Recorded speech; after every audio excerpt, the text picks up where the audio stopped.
नमस्कार, स्वागत है आपका हॉर्नबिल टीवी भारत पर। आइए एक नज़र डालते हैं अब तक की खबरों पर।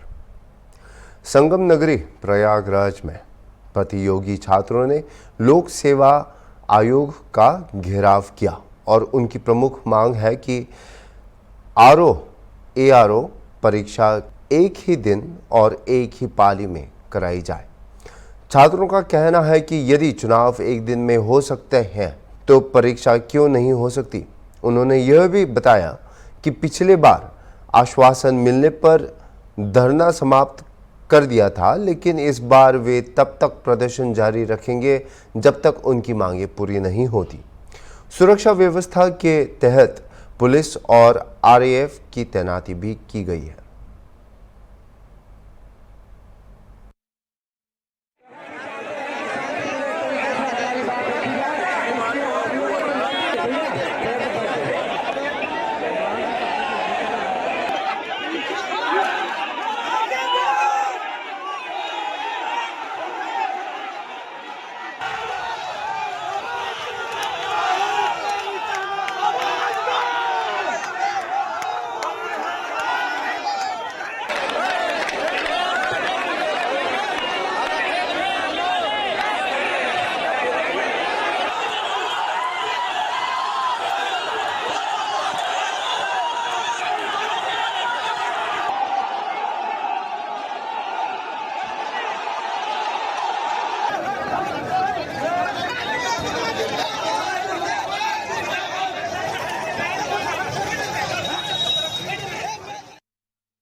स्वास्थ्य विभाग की आपातकालीन सेवाओं के 108 और 102 नंबर एम्बुलेंस कर्मचारियों ने बहाली की मांग को लेकर आशियाना स्थित एक निजी सेवा प्रदाता कंपनी के कार्यालय के बाहर धरना प्रदर्शन किया है। प्रदर्शनकारी कर्मचारियों ने आरोप लगाया कि कंपनी ने अपना नाम बदलकर EMRI हेल्थ सर्विसेज रख लिया है, लेकिन उनकी नियुक्ति अब तक नहीं की गई। कर्मचारियों ने स्वास्थ्य मंत्री ब्रजेश पाठक और उप मुख्यमंत्री से भी मुलाकात की, लेकिन कोई समाधान नहीं मिला है। उनका कहना है कि कंपनी द्वारा कर्मचारियों से अवैध वसूली की जा रही है, जिसमें 45,000 और 25,000 रुपये की मांग की जा रही है। इसके अलावा कर्मचारियों ने ओवरटाइम का उचित भुगतान और अन्य कार्य स्थितियों में सुधार की भी मांग की है। प्रदर्शनकारी कर्मचारियों ने कंपनी के 3 अधिकारियों पर गंभीर आरोप लगाए हैं और उन्हें हटाने की मांग भी की है। वे अपनी बहाली और उचित अधिकारियों के लिए संघर्ष जारी रखने का संकल्प ले रहे हैं। शासन से कोई बैर नहीं, शासन से कोई बैर नहीं, TBS के रेड्डी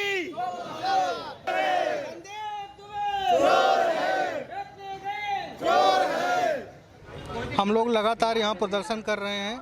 शासन प्रशासन की गाइडलाइन के अनुसार बैठे हुए हैं। लगातार हम लोग बात करना चाहते हैं कि ये कंपनी 25,000, 45,000 रुपये लेके लगातार लोगों को उत्तर प्रदेश में लूटने का काम कर रही है और कर्मचारियों पर फर्जी केस करने का दबाव बनाया जाता है। आप फर्जी गाड़ी घुमा के लाइए, खड़ी करिए और फर्जी बिल पास कराए जा रहे हैं। इसी का विरोध हो रहा है, लेकिन यह कंपनी पूरी तरीके से तानाशाही पे उतारू है। ना तो कर्मचारियों को पैसा देने पे कर रही है, ना तो कर्मचारियों को समय पे ड्यूटी दे रही है। लगातार कर्मचारियों का शोषण हो रहा है उत्तर प्रदेश में। लगभग 75 जिलों से कर्मचारी आ रहे हैं। शासन प्रशासन का कहना था भीड़ कम लेके आइएगा, इसलिए हम लोग आज भीड़ कम किए हुए हैं।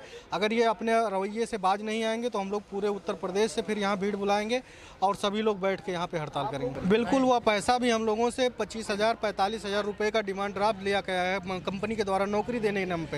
वह पैसा भी हम लोगों को वापस नहीं कर रहे हैं। ऊपर से अभी हम लोगों का PFSI तमाम ग्रेजुएटी के पैसा दबाए बैठे हैं, उसको भी देने का काम नहीं कर रहे हैं लोग। मामला क्या, हम लोग 3 साल से कंपनी ने अनलीगल तरीके से हम लोगों को निकाल दिया था।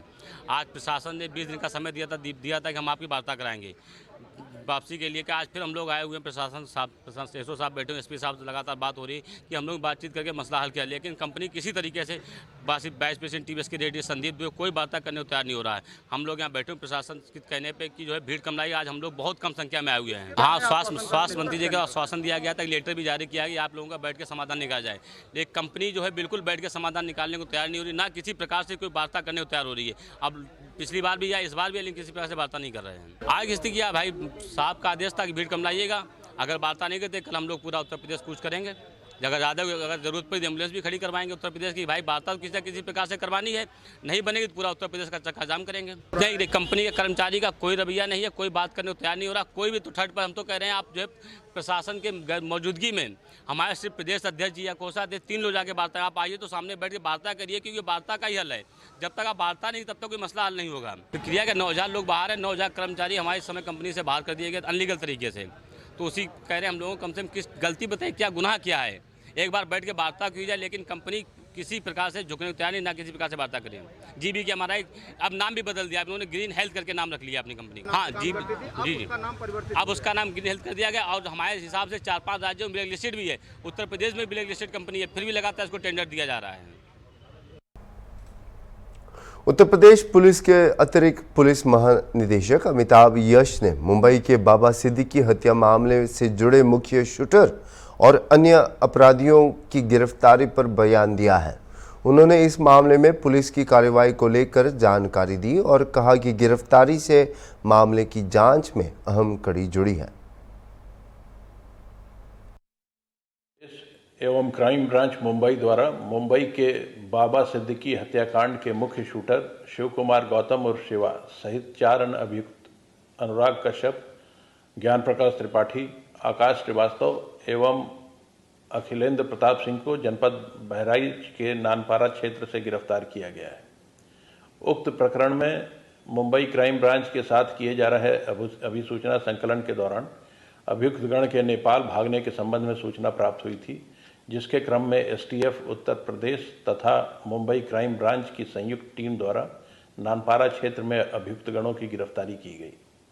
अभियुक्तों से पूछताछ व अभिसूचना संकलन से ज्ञात हुआ कि मुख्य शूटर शिव कुमार एवं पूर्व में गिरफ्तार शूटर धर्मराज कश्यप एक ही गांव के निवासी हैं। शुभम लोनकर, जो इनके दुकान के पास स्क्रैप की दुकान करता है, के माध्यम से स्नैपचैट पर अनमोल बिश्नोई से बात हुई। स्नैपचैट पर लॉरेंस बिश्नोई के भाई अनमोल बिश्नोई से वार्ता के दौरान बाबा सिद्दीकी की हत्या की योजना बनाई गई थी।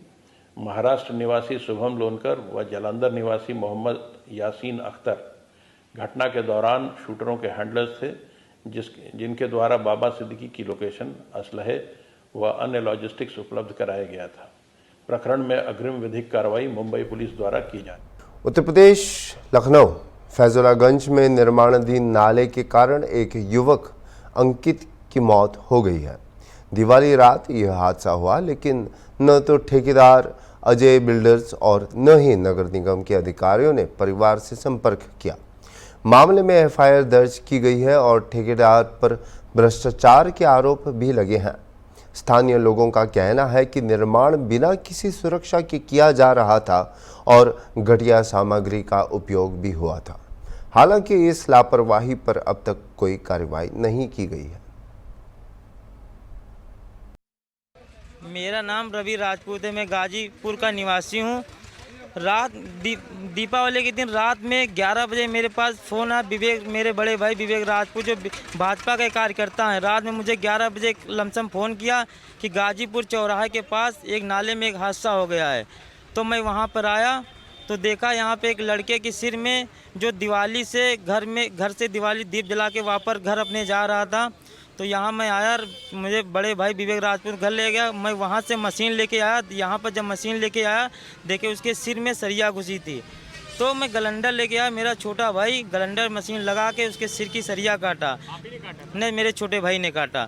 मैं गलंडर लेके आया, फिर वहाँ पे उसकी सरिया काटा। फिर सरकारी गाड़ी आई तो उसको मेडिकल कॉलेज ले गया। वहाँ पर डॉक्टर ने बोला गंभीर है, बचने का थोड़ा सा चांस है कि अगर थोड़ी सी सरिया और अंदर चली जाती शायद उसके दोनों आंखें और दिमाग को पागल हो जाता। उसका इलाज चल रहा है। इलाज चलते हुए 2 दिन हो गया, तीसरे दिन उसकी मौत हो गई। जब मौत हो गई तो ठेकेदार, यहाँ पर उसकी डेड बॉडी है, तो ठेकेदार से बात हुई कि वो लड़का तो ख़त्म हो गया है। तो ठेकेदार ने कहा कि मुझसे कोई मतलब नहीं, मरे या जिए, मेरा तो काम चल रहा है, मुझे सरकार ने टेंडर दिया है, इससे मुझे कोई मतलब नहीं है। ना नाले का 100 दिन हो गया, ना नाले का काम चल रहा, ना नाले के किनारे कोई टीन या कोई जाली कुछ नहीं लगाई गई है। रोज़ हादसे होते हैं, कितने जानवर, लड़के 1-2 गिर चुके हैं, जानवर गिर चुके हैं, और एक हादसा भी होगा जिसमें उस अंकित की मौत हो गई है। नहीं, कल नहीं हुई है, वो हुई थी कल रात में हुई थी, लेकिन एक्सीडेंट हुआ तो 31 को दिवाली के दिन। वो अपने प्लाट से आ रहा था दिया जला के, और वो देख नहीं पाया है। नाल बैरिकेटिंग कुछ थी नहीं, कुछ नहीं था। अब वो तो कल के दिन लगा रहे थे, तभी मेरे भैया ने उनसे बोला कि अब क्या यहाँ, बोले कि गाली वाली दिए थे, बोले कि अब या क्या करने आओ, जब उसकी जान चली गई अब लगाने से कोई मतलब नहीं। तो उन्होंने बोला, उधर से ठेकेदार ने बोला कि कोई आके घुस जाए मर जाए तो उसमें मैं क्या कर सकता हूँ। तो इसी बात पे भैया से बहस हुई, इसी में मारपीट हो गई। उसके बाद हम लोगों ने डेड बॉडी बुलवा के, यहाँ पे काफ़ी पुलिस आ गई थी, फिर रुकने नहीं दिया। तो फिर इसी विषय में हम लोग का यही कहना है कि कम से कम उसके परिवार वालों ने लगभग के कम से कम 2-2.5 बीघा ज़मीन बेच के इलाज अपना करवाया है। कम से कम उसका तो कम से कम बहुत ध्यान दिया जाए। कुछ भी नहीं था जिस दिन हुआ था, उस दिन ये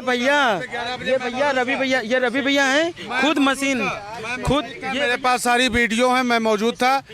दीपावली का समय था, मैं सीएनजी भराने, अपनी डिजायर गाड़ी थी, मैं सीएनजी भरवाने के लिए निकला था। मेरे सामने से अचानक कुत्ता आने के कारण वो गाड़ी नहीं संभाल पाए, वो नीचे घस चले गए। जाने के बाद कोई न नगर निगम का सुनवाई करने आई, मैंने फिर उनकी हेल्प की, पुलिस वालों को बुलाया गया। यहाँ पर पार्षद जी रहते हैं, पूर्व पार्षद जी जगलाल यादव जी, उनको मैंने सूचित करवाया। वो आए, फिर पुलिस वालों को उन्होंने टाइट भी किया। फिर उसको ले जा करके सरिया भी मैंने कटवाने के बाद उसको ले करके गए।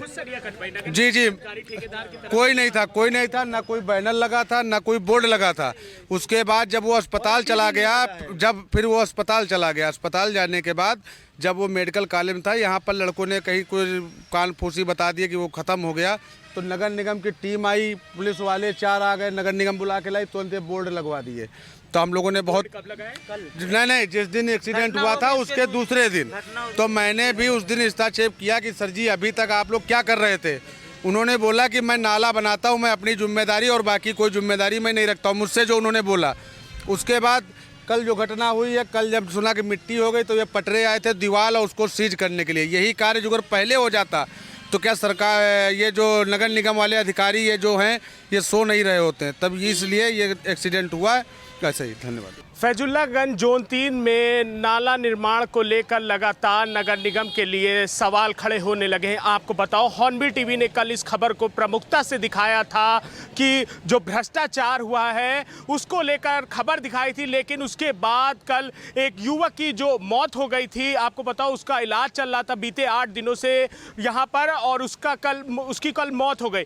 उसी स्पॉट पर मैं मौजूद हूँ। ये वही नाला है जो फैजुल्लागंज जोन 3 में आता है, यहाँ पर निर्माण चल रहा था। ये नाला देखिए किस तरीके से 8 किलोमीटर का नाला है। आपको बताओ ये वही स्पॉट है जहां पर वो जो लड़का था, अंकित था 23 साल का, वो यहां पर गिर गया। सरियाएं निकली थी, बैरिकेटिंग लगी नहीं थी, उसके कारण उसकी सरिया आंख में घुस गई।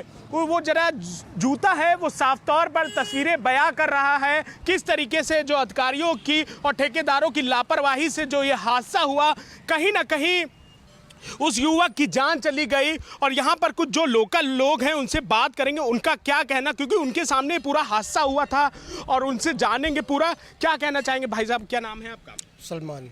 ये कल जो हादसा हुआ है, जो अंकित था 8 दिन पहले उसकी इलाज चल रहा था और कल उसकी मौत होगी, कैसे हादसा हुआ? वो क्या बाइक से आ रहा था, अपने मकान प्लाट पे गया था दिया जला के आ रहा था, कोई रोक नहीं थी तो एक्सीडेंट हुआ है उसका। क्या यहाँ पर कोई बैरिकेटिंग लगी थी? क्या कोई नेट? कुछ नहीं था। जब से नाला बनना तब से क्या कोई बैरिकेटिंग लगाई थी? नहीं, नाला बनना था विदाउट सेफ्टी के। आप क्या कहना चाहोगे भाई? बस यही है, इसमें ये सब लगा नहीं था और इसी वजह से लड़का उसमें गिर गए और वो सरिया घुस गई, वो आगे से हाथ से काटी गई सरिया, तब उसके यहाँ उसमें निकली सर से, यहाँ पे घुस गया था। ये सारी सरिया निकली, ये बिल्कुल देख सकते हैं जो सारी सरियाएं हैं वो हाथ से काटी गई हैं। हादसा होने के बाद कोई नेट नहीं था। ये बैरिकेटिंग कब लगाई गई है?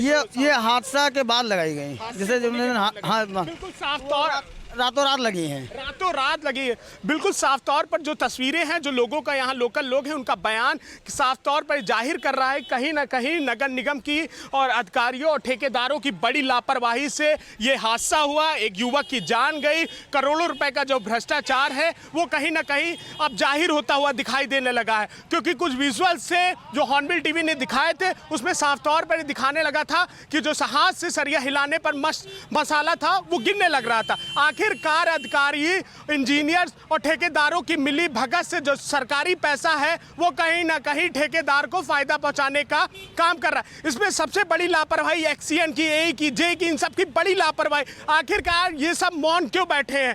क्यों उच्च अधिकारी इन पर कार्रवाई नहीं कर रहे हैं? जब महापौर से कल हमने बात की थी तो उन्होंने कहा था हम इस विषय पर जांच करेंगे, जांच करके जो एक्सीएन से होगा पूछताछ करने के बाद कार्रवाई करेंगे। लेकिन सबसे बड़ी बात है हॉर्नबिल टीवी, जो सूत्रों के मुताबिक, विभागीय सूत्रों की माने तो हमारे पास जो जानकारी प्राप्त हुई है, जो एई हैं वो 10 साल से जोन 3 पे तैनात हैं। आपको बताऊं उनका कई बार ट्रांसफ़र हो चुका है, लेकिन चीफ इंजीनियर की मिली भगत से उनका ट्रांसफ़र रोक दिया जाता है। सूत्रों के बताएं मोटा चढ़ावा चढ़ता है और उसके बाद पूरी डील होने के बाद उनको फिर रोक दिया जाता है। सबसे बड़ी बात इसमें एक और आ रही है, सूत्रों के मुताबिक जो विभागीय सूत्र है, ये काम 10 करोड़ रुपए की परियोजना का होता है। परियोजना की जो कामें होती हैं वो मुख्यालय से चलता है, लेकिन एक्सीएन और ए की मिली भगत से परियोजना की जो फाइल है वो जोन 3 में पड़ी है। इसमें सीधे अपर के साइन होने चाहिए थे, लेकिन अपर के भी साइन नहीं हुए। आखिरकार परियोजना की फाइल है वो जोन से चल रही है। बड़ी लापरवाही है, बड़ा भ्रष्टाचार है। आखिरकार नगर निगम क्यों चुप्पी साधे? बड़े सवाल खड़े होने लगे सीधे अधिकारियों पर। कब होगी कार्रवाई? कब होगी ठेकेदार पर एफआईआर? क्योंकि एक युवक की जान जाना कहीं ना कहीं नगर निगम के लिए बड़ी लापरवाही दिखाई देने लगा। वीडियो ने अनिल सैनी के साथ निहाल पांडे, हॉर्नबिल टीवी, लखनऊ। लखनऊ नगर निगम के जोन 3 में जो फैजुल्लागंज नाले के निर्माण को लेकर विवाद गहरा गया है, इस मुद्दे में भ्रष्टाचार और लापरवाही के आरोप सामने भी आ रहे हैं, जिसमें ठेकेदार Ajay builders, engineers and construction का नाम प्रमुख है। नगर निगम के इंजीनियरों की लापरवाही और घटिया निर्माण सामग्री के कारण युवक अंकित की मौत हो गई है। इसके बावजूद नगर निगम के जिम्मेदार अधिकारियों द्वारा अभी तक कोई कार्रवाई नहीं की गई है। जल्द ही मामले की जांच शुरू हो सकती है और दोषियों के खिलाफ कड़ी कार्रवाई की उम्मीद जताई जा रही है। लखनऊ में नगर निगम के जोन 3 के फैजुल्लागंज नाले को लेकर लगातार जो भ्रष्टाचार है वो नया नया मोड़ ला रहा है और उजागर हो रहा है। इस खबर को हॉर्नबिल टीवी प्रमुखता से दिखा रहा है। आपको बताऊं, मिट्टी गायब, 3rd क्लास मटेरियल यूज़ किया गया। 8 किलोमीटर का जो नाला बनना था वो परियोजना के तहत था। कम से कम करोड़ों रुपए की लागत से नाला बन रहा था, लेकिन वो नाले में इतना बड़ा भ्रष्टाचार हो गया, एक व्यक्ति की मौत हो गई। 24 साल का अंकित जो था वो दिवाली के दौरान अपने घर जा रहा था। बैरिकेटिंग नहीं लगे होने के कारण सरिया बाहर निकली थी, जिसके कारण उसकी बाइक गिरने के बाद उसकी आँख में सर से सरिया निकलकर और आँख के बाहर आ गई। उसका इलाज चलता रहा मेडिकल कॉलेज में, उसके बाद उसकी मौत हो गई। हम इस वक्त राजधानी लखनऊ के नगर निगम मुख्यालय के सामने मौजूद हैं। ये वही मुख्यालय है जहां पर जिम्मेदार बैठते हैं। बड़े सवाल खड़े होने लगे हैं इन जिम्मेदारों पर। इनकी जिम्मेदारों की तरफ से कोई आधिकारिक तौर पर बयान नहीं आया। मिट्टी गायब थी, इसकी खबर हॉर्नबिल टीवी ने दिखाई। उसको लेकर बाद में नगर निगम की टीम के द्वारा प्रेस नोट जारी किया गया। प्रेस नोट जो जारी किया गया उसमें बताया कि नाले की बैकफिल में डाल दी गई मिट्टी और कुछ मिट्टी नगर निगम के इस लैंड पे डाल दी गई। लेकिन हमारे सूत्र जो आज बता रहे हैं वो सूत्रों के मुताबिक पता चला है कि जो मिट्टी थी वो एक प्रॉपर्टी डीलर की ज़मीन पर डाल दी गई और नगर निगम का यार्ड बताकर। आप समझ सकते हैं करोड़ों की जो मिट्टी थी वो नगर निगम के जिम्मेदारों और ठेकेदारों ने हजम कर लिया। मुख्यमंत्री की जीरो टॉलरेंस की जो नीति है वो नगर निगम के अधिकारी कहीं ना कहीं चूना लगा रहे हैं। राजधानी लखनऊ को स्मार्ट सिटी बनाने का जो मुख्यमंत्री का सपना है वो कहीं ना कहीं नगर निगम के अधिकारी बनाना नहीं चाहते हैं। अपनी जेब गर्म करना चाहते हैं, ठेकेदारों को फ़ायदा पहुँचाना चाहते हैं। और आपको बताऊं, सबसे बड़ी जो लापरवाही है वो एक्सीएन की है, उससे बड़ी लापरवाही एई की है, और उस सबसे बड़ी और जो लापरवाही है वो चीफ इंजीनियर की है। क्योंकि सबकी जिम्मेदारी है, सबको काम डिवाइड कर रखा है विभाग ने, लेकिन जिम्मेदारी है वो कहीं ना कहीं पल्ला झाड़ते हुए नजर आते हैं। और जो जेई है उनका ट्रांसफ़र हो चुका है जोन 4 में, लेकिन वो छोड़ नहीं रहे। एई है 10 साल से टिके हैं, उनका भी ट्रांसफ़र हो जाता है। चीफ इंजीनियर को मोटा चढ़ावा चढ़ा देते हैं और उसके बाद वो अपनी सीट रोक लेते हैं। उनकी यहाँ पर राजधानी लखनऊ में सूत्रों के मुताबिक उनकी पेट्रोल टंकी है।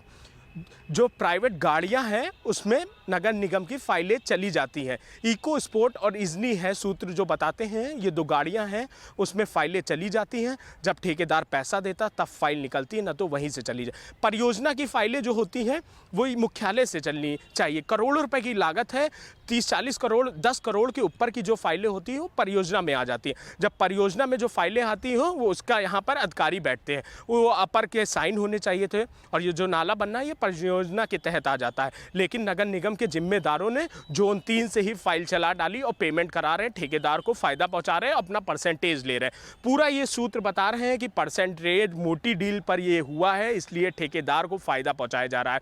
और सबसे बड़ी बातें हैं कि जोन 3 का भी मुख्यालय नगर निगम का मुख्यालय बन गया है। वो जोन पहले ऑफिस था, लेकिन सिविल डिपार्टमेंट ने इतने बड़े बड़े भ्रष्टाचार करके डायरेक्ट ही फाइल वहीं चला रहे, जबकि गलत उसमें जोनल अधिकारी के साइन हो गए हैं, और जबकि जोनल अधिकारी की साइन की जगह अपर के साइन होने चाहिए। जो परियोजना अपर होते हैं उनके साइन होने चाहिए, उनके साइन भी नहीं है। एक बाबू हैं, उनके भी साइन नहीं है, कई लोगों के साइन नहीं है, लेकिन ठेकेदारों को फ़ायदा पहुँचाया जा रहा है। बड़ी बड़ी बातें हैं, बड़े बड़े जो भ्रष्टाचार है नगर निगम के अधिकारियों के ताक पे रख दे रहे हैं। किसी जनता का पैसा है, टैक्स देती है, लेकिन उस टैक्स को पैसे अधिकारी अपनी जेब कर्म कर रहे हैं। इतना बड़ा भ्रष्टाचार हो गया, जेईओ के ट्रांसफ़र हो गए, एई के ट्रांसफ़र हो जाते, रोक लेते हैं। आखिरकार इन नगर निगम के जो जिम्मेदार वो मौन क्यों हैं, क्यों नहीं अभी तक कोई बयान दे रहे हैं, पल्ला झाड़ते हुए नजर आ रहे हैं। लगातार इस खबर को हॉर्नबिल टीवी प्रमुखता से दिखा रहा है, लेकिन कोई भी अधिकारी जवाब नहीं दे रहा है, बसते नजर आ रहे हैं। फैजुल्लागंज जो नाला है उसको लेकर बड़ी बातें हैं वो सामने आ रही, बड़ा भ्रष्टाचार हुआ है। मुख्यमंत्री की जो जीरो टॉलरेंस की नीति है उसमें लखनऊ नगर निगम के अधिकारी भ्रष्टाचार की भेंट चढ़ा रहे हैं और ताक पे रख रहे हैं। आखिरकार लखनऊ नगर निगम के अधिकारियों पर कब कार्रवाई होगी? एक्सीएन है, जेई है, एई है, इन सब पर कब कार्रवाई होगी? क्योंकि अभी तक कोई कार्रवाई नहीं हुई। ठेकेदार पर एफआईआर जो कराई है वो अज्ञात में कराई है। परिजनों के द्वारा तहरीर दी गई थी, उसमें ठेकेदार का नाम अज्ञात में आ गया है, उसको भी बचा लिया गया है। ठेकेदार पर अभी कोई जुर्माना नहीं किया गया है, ना उनका टेंडर कैंसिल किया गया है। आखिरकार इतना करोड़ों का नाला भ्रष्टाचार की भेंट चढ़ गया है। क्या नाला फिर से बनेगा? ये बड़े सवाल हैं, वो सीधा हॉर्नबिल टीवी इन जिम्मेदारों पर उठा रहा है, लेकिन ये जिम्मेदार अपना पल्ला झाड़ते हुए नजर आ रहे हैं। जिस तरीके से नगर निगम में एक बहुत बड़ा भ्रष्टाचार है उसका खुलासा हो रहा है दिन पर दिन, लेकिन कोई आधिकारिक तौर पर जवाब नहीं आ रहा। अब देखने वाली बात है क्या कार्रवाई होती है, ये बड़े सवाल है। क्या नगर आयुक्त सीधे कार्रवाई करेंगे? क्योंकि बड़ी बातें हैं, क्योंकि नगर आयुक्त जिस तरीके से जीरो टॉलरेंस की नीति पर चलते हैं, मुख्यमंत्री की जो जीरो टॉलरेंस की नीति है, लेकिन चीफ इंजीनियर समेत जेई लोग हैं वो लगातार इसको पलीता लगाते हुए नजर आ रहे हैं। अब देखना होगा आगे क्या कार्रवाई होती, कोई बड़ा एक्शन हो सकता है, ये देखने वाली बात है। वीडियो जो है अनिल सैनी के साथ निहाल पांडे, हॉर्नबिल टीवी लखनऊ। अभी के लिए इतना ही, और खबरों के लिए आप देखते रहिए हॉर्नबिल टीवी।